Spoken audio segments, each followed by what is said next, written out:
What's approaching the supreme moment, reality striking closer than it seems, don't it? Go ahead.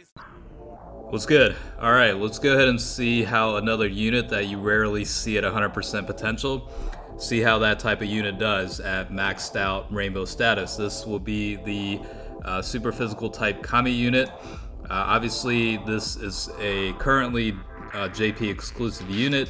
I'm sure that he'll become available, or his Dokkan Awaken will become available once the next World Tournament comes up with the release of, LR, Tien, and Chaozu, and Jackie Chun, and various other units. But just keep that in mind. This is tested on global because the file itself is available within the global database. Alright, so let's go ahead and get started. As always, don't make sure to like the video. If you're new to the channel, go ahead and hit the subscribe button. Alright, for this Kami, leader skill is all types ki +3, HP and defense increase of 40%. Super attack is going to cause supreme damage and also greatly lowers defense. Passive skill is actually pretty nice. All allies ki +2, attack and defense +25%. So pretty decent support unit function there. Prodigies is one of the link skills, 10% increase to attack. Cold Judgment, 20% increase to defense. Strength and Unity, +1 ki. Incredible Adventure, +2 ki. Guidance of the Dragon Balls, 20% increase to attack, and also Shattering the Limit, +2 ki. Those fall into two categories, Realm of Gods and the Namekian category. Alright, maxed out HP is at 13,595, attack is 10,546, defense is 6,275, 12 key multiplier is 135%. Again, this unit is only currently available as a Dokkan Awaken unit in JP. Like I said, with the World Tournament coming up probably next time, his Dokkan Awaken should become available. Okay, so let's go ahead and get started with the testing. Obviously, first off, we're going to start with the Realm of Gods category. And you'll notice this throughout, but later on in the video, it'll be switched over to a super type team, just because the links will be better for this guy. If this guy is the main focus of the showcase, he's going to be better off with a super type team setup, so you'll see that after the initial portion on a Realm of Gods category team.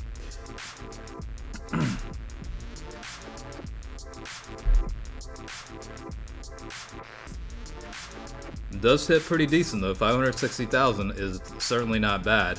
He does link up with Zamasu pretty decent because of, like the Cold Judgment link skill. I'm pretty sure he has that. Let me check and refer back to what other link skills they shared.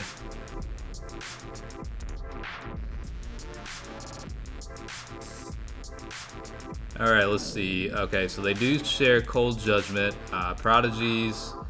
Let's see what else. I think that's about it. But Prodigies will add 10% to attack, and Cold Judgment will add 20% toward defense. So it's a pretty decent link setup there, and that's why they're linked up together.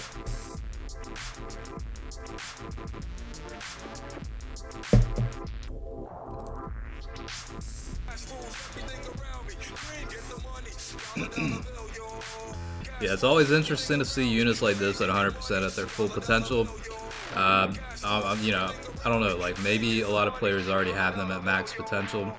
I don't know, but I've yet to really see one at 100% potential, so it's always nice to be able to see these types of testing and see how support type units or cards end up performing at 100%. And I have heard a lot about wanting to see the strength Zamasu at 100%, so you'll see glimpses of that in this video also.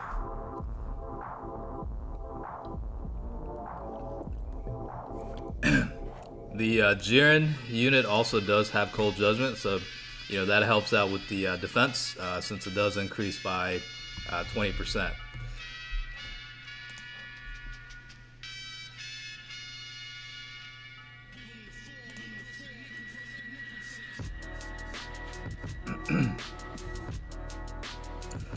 Let's see how he does with Dokkan mode. I mean, I'm not expecting a crazy amount of damage, but like I said, this guy is more or less a support unit, and just out of curiosity is mainly just to see how we do it at 100%. So 942,000 with the critical Dokkan mode. Certainly not a bad output, but nowhere close to the the highest damage capacities by any means, but more or less, you know, this guy, like I said, like I keep saying, he's a support unit. So I mean, if you have a bunch of dupes of this guy and you've got plenty of, you know, orbs to spare, it might be, you know, something to consider. But typically it's not really something that you would do to max out this type of unit, but it's always fun to do that. I mean, I've got plenty of units that I have at rainbow status that probably shouldn't be, but just for shits and giggles and collection purposes, I do that anyway. It's all about having fun, you know what I mean? Like, it's gonna be pretty boring if you keep it standard and just max out, you know, the ones that are supposed to be. Every now and then you want to clown a little bit and, you know, rainbow star like a fucking ridiculously obscure or you know, troll kind of card, you know what I'm saying? So every now and then I like to do that kind of stuff, and it makes it a little bit more fun when playing the game. I mean, and you never know, like those types of units may get a Dokkan Awakening in the future and become actually pretty decent. So, you know, you never know what's gonna happen.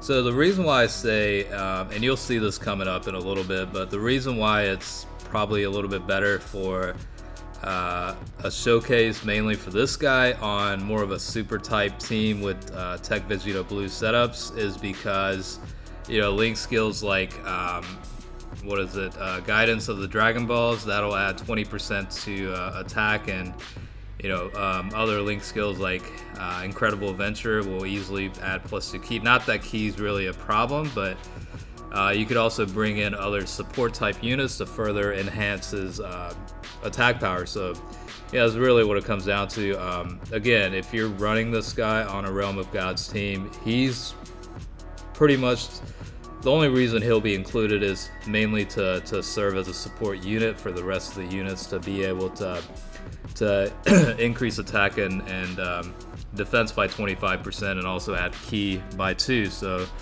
yeah, I mean, at the end of the day, this guy is really, especially on a Realm of Gods team, I mean, he's really just to serve as a support type unit, but it's also nice to be able to see what his capacity is too. You know, in case you have a bunch of dupes just laying around in your deck and you're trying to figure out what to do with it.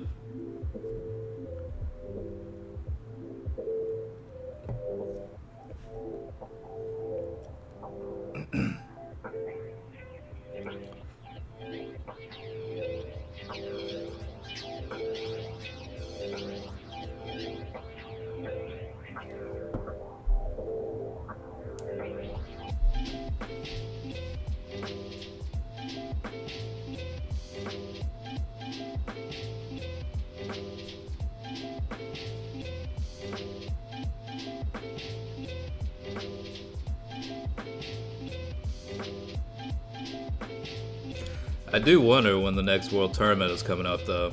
I know Global had it not too long ago. JP did have it, I don't know, a little while ago. So it's really hard to figure out what their actual schedule is when it comes to World Tournament. Granted, I'm not able to grind as much as I used to, just because, you know, work's been pretty crazy and a lot of new projects roll out continuously. But you know, those are nice ways to get tickets for summons, and also, you know, rack up Dragonstones if you plan on just, you know, going through the tournament just to save Dragonstones for a banner. I mean, typically I'll balance it between the two. Like, I'll use Dragonstones to, you know, replenish stamina, and then, you know, keep a little bit just to have some for a banner that's, you know, going to be coming out, you know. So it's a good way to get items, stones, and all sorts of items and orbs and whatnot, since they do have quite a bit of missions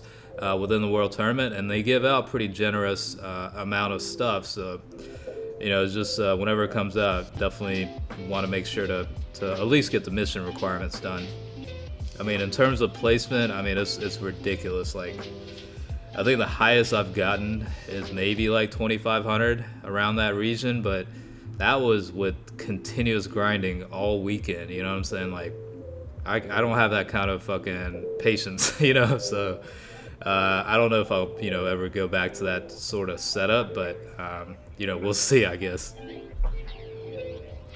So obviously here, he is linked up with Gohan. Gohan, with his passive, does provide 40% increase toward attack and defense, and then the Tupple unit does provide a pretty decent increase to attack and defense. I think it was, what, 35 or 30%. So yeah, with these types of setup, it's a little bit easier to get higher output for these guys.